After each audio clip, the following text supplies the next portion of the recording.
Thank you. Thank you for a most thought-provoking, more than thought-provoking presentation. I think this illustrates one of the points that I would like to make as to how much our perception of reality depends on the paradigm we're in. And the perception of the topic today, you have really talked about education with a capital E, and education of the mind with a capital M, including the conscious mind, the subconscious mind, and in all the dimensions. I'm going to talk about briefly about the other part of this equation, and that is what we more traditionally consider part of higher education, and that's thinking.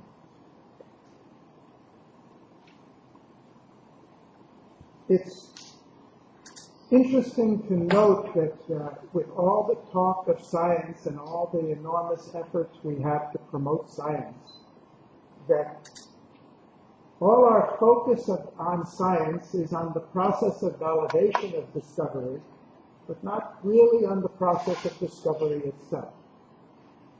I mentioned Popper here, and he's quoted, and there are many, many great scientists, including Einstein and many others, who have said that the real creative part of their process was not due to a logical function of the thinking mind in the normal sense that we know it, and for want of a better term or any other term, it's been referred to as intuition, intuitive.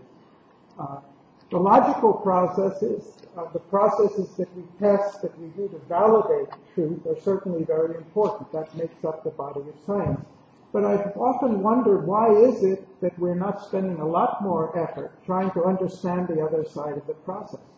Today, it looks like a black box to us. We give it a name that we don't really understand. But does that mean there's really something we can't understand about it? And if we could understand more about it, perhaps we could not just do better validation, but we could do a much better creative way of formulating hypotheses in the first place. Ivo and I wrote an article a couple of years ago, published in Cadmus, on the issue of recognizing unrecognized genius. And that article really focused on, are there some common characteristics of the action of what we call genius? And I was talking about intellectual genius or mental genius or scientific genius, not going into the other aspects of it. What do we really know about that process? So I wanted to walk through some basic thoughts about what we call thinking and what we know about the thinking process and how it may relate to this issue.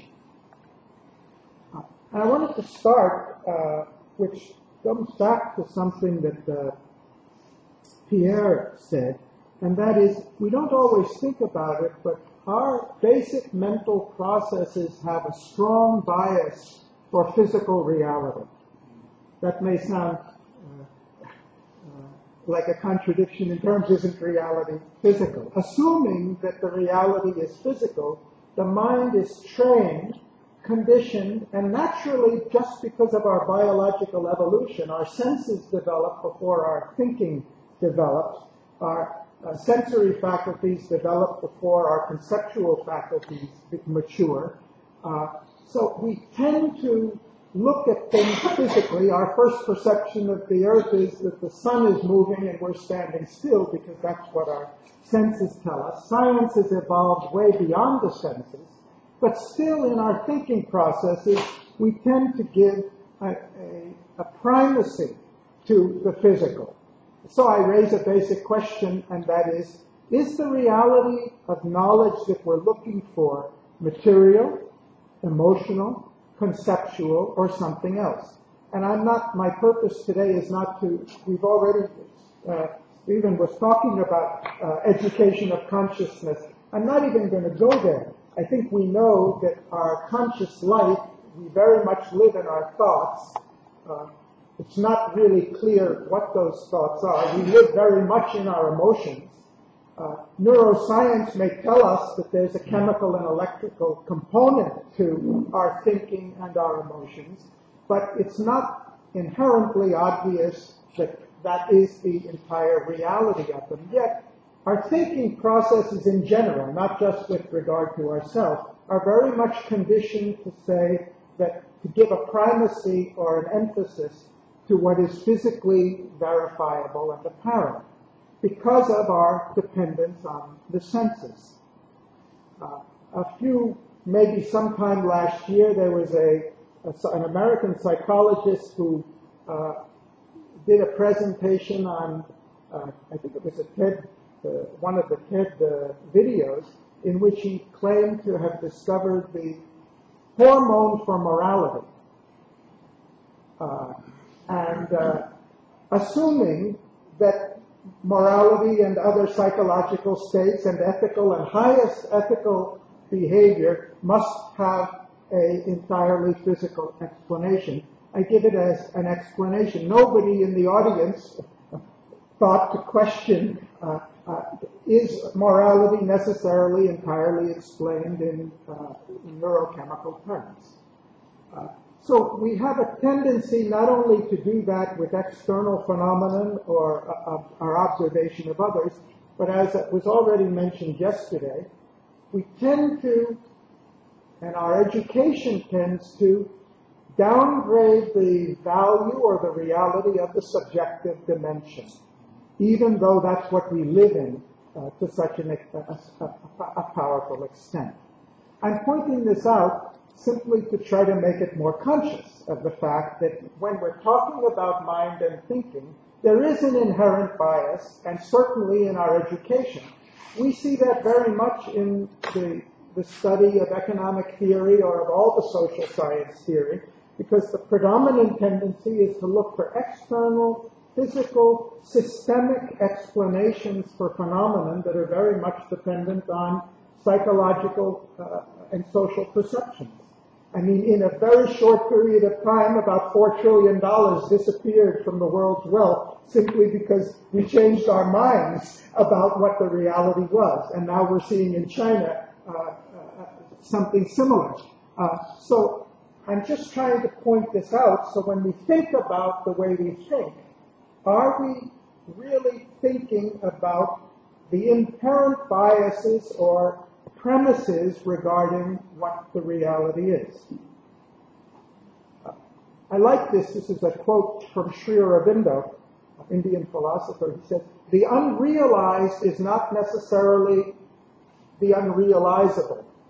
Yet, we do have an inherent bias to believe in the reality of what exists today and to downplay the reality of what has not yet materialized.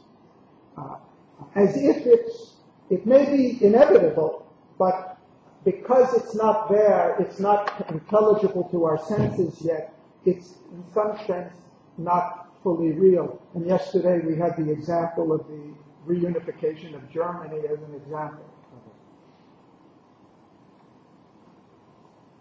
of it.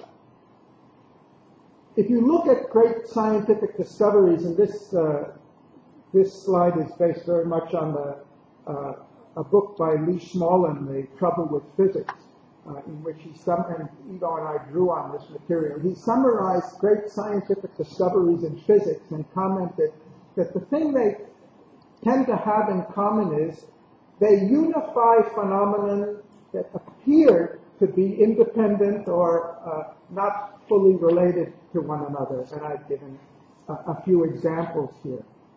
And these are people who we attribute to have genius, the capacity to find relationships between things that are apparently unrelated to one another.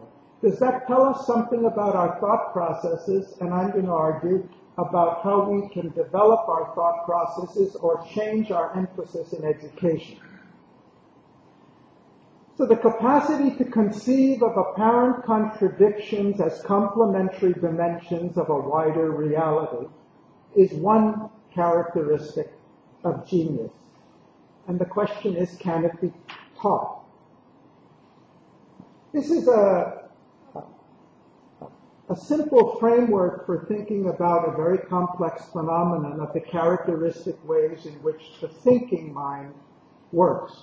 We're all familiar with the first row, the analytic thinking, which is we focus on a part of reality, we take it for the whole reality, we zoom down to the more specific, and analytic thinking has a tremendous capacity to give us knowledge of the part, the uniqueness of the part, what distinguishes it from everything else. We have another capacity of mind, and that is to try to see the big picture. But when the mind tries to see the big picture, we end up not really seeing the integrity of the whole. We end up seeing lots of parts of the whole. We end up kind of adding up all the parts that we've divided. So when we talk about education, we list 50 disciplines or 1,000 sub-disciplines, and we say education includes all of those things. And we have added a lot of things to the list in the last 2 days. What we call synthetic, what I'm calling here synthetic, is more an attempt to piece together all of the pieces which have already been fragmented.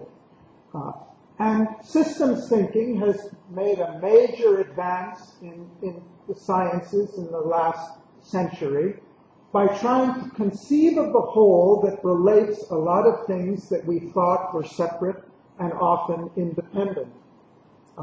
And we're looking for what's the commonality, what's the relationship between these discrete parts or discrete steps in an operation. I'm trying to point towards a third type of thinking, which for want of a better word, I'm calling it integrated. Maybe I should have called it integrated. That really sees things at the fundamental level of where there is a oneness between them, at an essential level, rather than seeing their uniqueness, rather than even seeing their commonality. We look at where, at an essential level, where they really are the same phenomenon. Last September, we had a 6-day course here on what we called Towards a Transdisciplinary Science of Society, where we were really trying to focus on what do all the social sciences have in common. In the natural sciences, whether you're a physicist, a chemist, an astronomer, a geologist, a meteorologist, or whatever else it is, we all start with a common base. There are fundamental principles that are common to all of these sciences. There are physical principles, chemical principles, and so forth. Yet in the social sciences, even when we try to link things together, and one of the questions we had from one of our online students was, what's the difference between multidisciplinary or cross-disciplinary and transdisciplinary? And I think that my answer to that would be, multidisciplinary, we try to piece things together and look at their relationship. Transdisciplinary, we're trying to see, are there common processes? Are there common processes that are there in all human activity, regardless whether it's in the economic sphere, the social sphere? And we've had very rich discussion on this. So I'm raising this from the point of view of which is the type of thinking that we are consciously developing in our educational system, and how much emphasis is there on each, and is it possible in any or every subject to shift the focus more from the analytical, which we know well and which is what our modern science has been founded on, more down this list. And just to illustrate this, we're all in economics very familiar with the debate, the ongoing debate between neoliberalism and neo-Keynesianism and other varieties. And we hear the back and forth discussion on and on, going on and on as to which perspective is right, with the inherent assumption that one is right and one is wrong, that we have to choose one is right as one is wrong. It's truth versus truth. I think this is very characteristic of when we look at phenomenon from an analytic point of view, we end up wanting to find out which one's right and which one's wrong. When we try to look holistically, we try to see, well, in fact, markets are very important because you can't really have productive economic activity without freedom for human initiative, but in fact, you really can't have markets and free markets without regulation. And it's not a question of whether we need freedom or we need regulation. Without a proper balance between both of them, we don't have anything. The reality is more complex. We have to look at both sides. If you wanted to take it to a deeper level, haven't we oversimplified reality, grossly oversimplified reality? Because the real productive wealth and activity of a society depends on the relationship between creative, dynamic individuals and the society which supports, gives freedom, draws on their capacity and develops the capacity of all the people around them. And isn't this whole debate between freedom and regulation a gross oversimplification of the reality which has a fundamental basis in human social processes? It depends on how much energy the society generates. It depends on the organizational capabilities. It depends on the aspirations of the people. It depends on our awareness and perceptions. It depends on our values and all. So I'm just trying to use this as an example to illustrate why maybe we can think about working out a shift in the emphasis. It doesn't mean there's not a role for analysis, and there's certainly a role for synthesis, but can't we, within the existing subject matter, move down the line? And I'll close with just one more, a book I recently came across, which I found I resonated with a lot. Perhaps some of you are familiar with his thought. I'd recommend it, by William Byers. It's called Deep Thinking. I had already prepared my presentation before I read this book, but I found it. He's a Canadian mathematician, but he's essentially made clear to me some things that we've been working on in the academy for years, but I never had a real clarity on how to express it. His point is that all knowledge is based on a conceptual framework. We cannot know anything without having a conceptual framework. Our language, our definitions, our vocabulary is a conceptual framework. And he starts, I'm not going to go into it, but he starts even just in basic mathematics. He says there are two fundamental conceptual frameworks with which we start with basic mathematics, and that is one, that the numbers represent a count of things, and the other is that the numbers represent distances, quantities.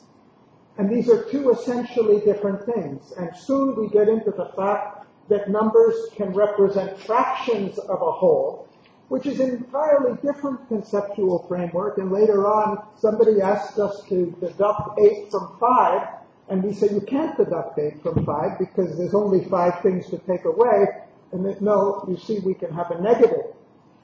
We can have a conception of a negative number, which is a new paradigm. And his point is, from the beginnings of our education, we are learning new paradigms.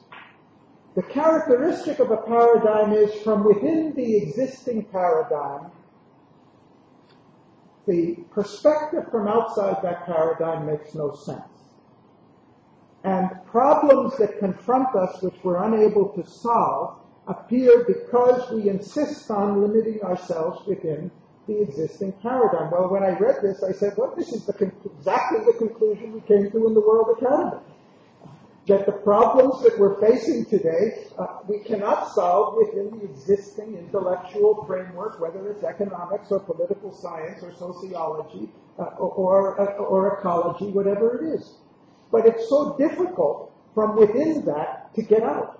Once you get out, once you look at the wider paradigm, it doesn't negate the other paradigms. It doesn't say economics is all wrong or political science. It simply says they're part of a wider whole, and we have to understand them from a wider perspective.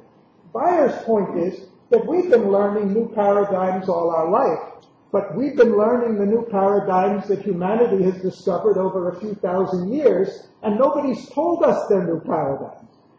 Maybe when you get from analytic geometry to nonlinear, or from linear geometry to nonlinear geometry, you scratch your head for a long time, and somebody finally tells you this is a whole new paradigm of reality. But we have been growing and evolving, and we are capable of that development.